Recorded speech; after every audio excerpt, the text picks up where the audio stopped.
An emaciated boy was the subject of a campaign of incomprehensible cruelty by his mother and stepfather before he died, a court has heard.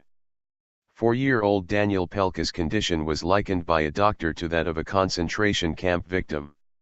He was deliberately starved over several months before being beaten to death at his Coventry home in March 2012, Birmingham Crown Court heard. Mother Magdelena Luczak, and her partner, Mariusz Krezolek, deny murder. The pair, who came to Britain from Poland in 2006, also deny causing or allowing his death, but have both admitted a charge of child cruelty. The court heard claims that the youngster was imprisoned in a bedroom, which had no door handles, and force-fed salt. Nearly drowned.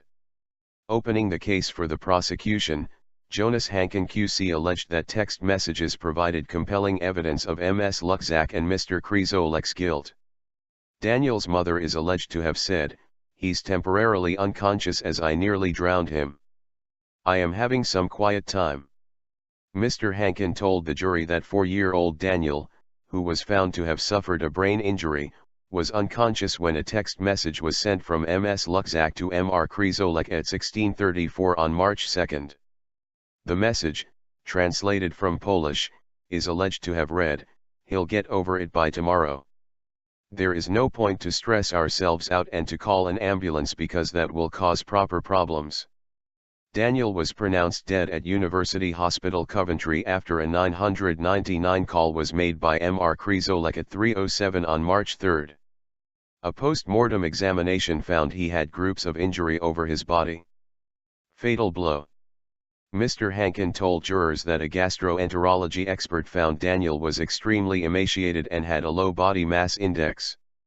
He said the jury would hear the level of Daniel's malnutrition could have happened over 3 months, but is likely to have occurred over a longer period.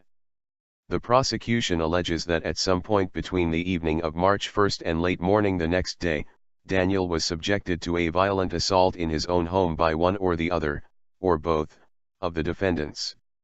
Irrespective of who landed the fatal blow, each bears responsibility for his murder, Mr. Hankin told the court.